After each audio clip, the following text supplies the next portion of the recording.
there is a good lesson in history about a person that decided to isolate himself from good companionship and worship Allah alone. A good story. And there is a reference to him in the Quran. Let's see what happened to him and why he fell in his problem. Allah Azza wa Jalla at the end of Surah Al-Hashr, He says, كَمَثَلِ الشَّيْطَانِ إِذْ قَالَ لِلْإِنسَانِ اكْفُرْ فَلَمَّا كَفَرْ قَالَ إِنِّي بَرِيءٌ مِّنْكَ إِنِّي أَخَافُ اللَّهَ رَبَّ الْعَالَمِينَ. Allah Azza wa Jalla gives us a story about a shaitan who said to al-insan, the one human being, ukfur, disbelieve. But then what happened? If I was to say to someone, ukfur, you will say to me, get lost. No way. But what happened to this person? فَلَمَّا كَفَرْ, he disbelieved. How did he disbelieve? Who was this person? Al-Qurtubi rahimahullah, he mentions the story in his tafsir, and he says that this one person that disbelieved was Barseesah al-Abid. Barseesah al-Abid. My brothers in Islam, who is Barseesah? Barseesah is someone who worshipped Allah subhanahu wa ta'ala. He was from among Bani Israel. He worshipped Allah for 70 years. 70 years. And he did not disobey Allah even a blink of an eye. 70 years in worship. He made a house, a worship house for himself above the mountain.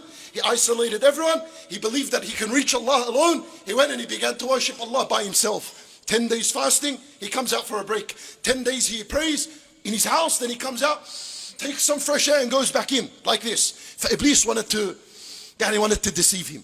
So Iblis didn't know how to deceive him. So he made a sitting, a gathering, a meeting with the shayateen, maradat al-shayateen, the most evil and wretched of shayateen. And he said to them, what do you say? How are we going to deceive this person? They said, al-shaytan, one of the shayateen, whose name was Al-Abyad, he said, leave him. I know how to deceive him. He said, how are you going to? He said, leave it upon me and I'll deceive him. I'll deal with him. So al-shaytan, Al-Abyad, he dressed as a worshipper and he went to Barseesah and he constructed a worship house right next to Barseesah. And he began to worship. Shuf, al-shaytan, he did not construct a nightclub next to Barseesah. He did not construct a liquor store. Shaitan is going to come to you through your deen. Shaitan is waiting for you at the door of the masjid. You need to realize this. Watch what he did. So Barseesah would worship and he would come out. And every time he'd come out, he'd see a shaitan in sujood, crying, making dua. He's affected. Allahu Akbar. Who's this wali of awliyaillah? Who's this friend of Allah that he's worshipping? Time over time, months after months went by. Eventually, a shaitan came to Barseesah and he said to him, teach me from what Allah has taught you. For Barseesah said to him, Anta al-wali, you're the one that's supposed to teach me. Teach me what Allah has taught you. For he said to him, let me teach you something. And he taught him a word of lie, that if it was to be read on someone that is possessed, he'll be cured. He taught him a word of lie. Barseesah took this word, which shaitan went down to society and he began to possess the people. Someone is, Allah send him to Shaykh Barseesah. He's got the name, he's got the cure, he's got the solution. They take him to Barseesah.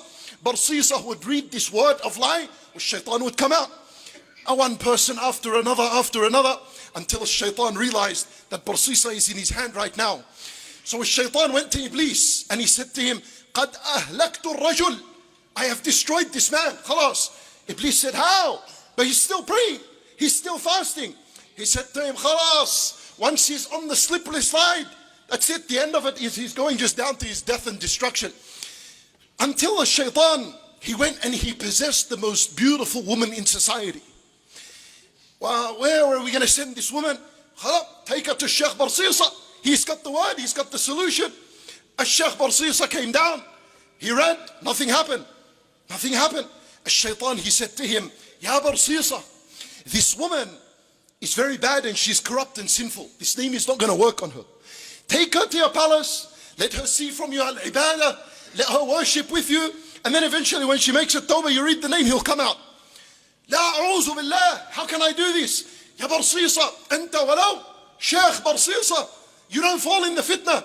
Anyway, he agreed. Her parents agreed. They took her to his house and she remained there for a while. And from time to time, a shaitan would possess her. And he would bring her into these modes of fits in where she would uncover herself. Barseesah would see that until time after time, he fell and he committed a zina with her.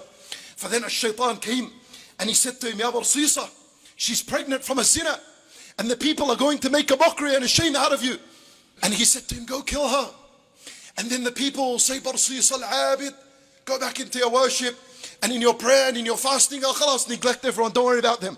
So he did that, he killed her and he buried her. But shaitan said to Barseesah that if her family comes, say to them that shaitan, you know, she was possessed with shaitan, took her, Allahu Alam where she went. A shaitan went to her family and he said to her family that Barseesah committed zina with her. He killed her and he buried her in such place. So they went and followed and they saw where she was. And they came down and they all wanted to kill Barseesah for what he did. So they grabbed him and they choked him and they took him to the king's palace. And the verdict was ruled down, handed down, the death sentence on Barseesah. For now the entire village and community is around this man that worshipped Allah for 70 years. And they came and they wanted to kill him. Shaitan appeased in the form of a man before Barseesah. And he said to him, Ya Barseesah, no one can save you from this except me. Listen to me. He says to him, what is it? Give me the solution. People are going to kill me. He said to him, Usjud li ya Barseesah. Make sujood for me. Make sujood for me, I'll save you from all of this. So he said to him, how? You told me zina and I committed zina. You told me to kill and I killed. Now make sujood for you. Usjud li ya Barseesah. Make sujood, I'll save you out of this. So a shaykh Barseesah fell into sajda for Iblis and the people killed him and he died upon shirk wa kufr wal iyadhu billah. Wallah Azza wa Jal, he mentioned in the Quran, فَكَانَ عَاقِبَتَهُمَا أَنَّهُمَا فِي النَّارِ خَالِدَيْنِ فِيهَا وَذَلِكَ جَزَاءُ الظَّالِمِينَ. Shaykh Barseesah, 70 years of worship. That's how his last day on earth was. That's how his last day on earth was. He died sajid li Iblis. He died upon kufr and shirk. And Allah Azza wa Jal said, فَكَانَ عَاقِبَتَهُمَا, both of them, الشيطان وبرصيصة, their punishment was أنهما في النار خالدين فيها وذلك جزاء الظالمين. What does it mean, my brothers? What does it mean that someone worships Allah for 70 years and he dies upon kufr? You know what destroyed Barseesah? Although the entire story was to tell you what destroyed him. You know what destroyed him? He thought he can reach Allah alone. He isolated himself from his community. This is what destroyed him. This is why he fell into what he fell. He believed, I don't know what he believed. He might have thought that the people are no good for him, that he worships better than the people. Like some people we have today. Yallah, everyone is a kafir. Everyone is misguided. Al-masajid, a'udhu billah. They're all innovators. Let me go worship Allah on my own. Let me go open my own masjid in the house. Eventually that's the same person that will become like Barseesah if he's not careful. Beware, my brothers, that you're not another Barseesah that is living. Beware. Understand the importance of brotherhood and companionship. In Al-Fatiha we read every day, Ihdina as-sirat al-mustaqim. We don't say Ihdini, guide me. La la la, you make dua for your brother. Ihdina, all of us. We make dua for each other. Allah Azza wa Jal, when he speaks about the believers entering the paradise, he says, وَسِيقَ الَّذِينَ اتَّقَوْا رَبَّهُمْ إِلَى الْجَنَّةِ زُمَرًا. That the people of the paradise, they enter the paradise in groups. Zumaran meaning in groups, not furada, not alone. Why? Ibn al-Qayyim rahimahullah, he said, because they worshipped Allah in this life together, so they entered the paradise together. Don't ever think that you're not in need of righteous companionship, that remind each other of Allah subhanahu wa ta'ala, that wake up each other for the night prayers, that sit together after Salat al-Fajr until sunrise, that encourage each other to seek knowledge, go out together and calling to Allah subhanahu wa ta'ala together.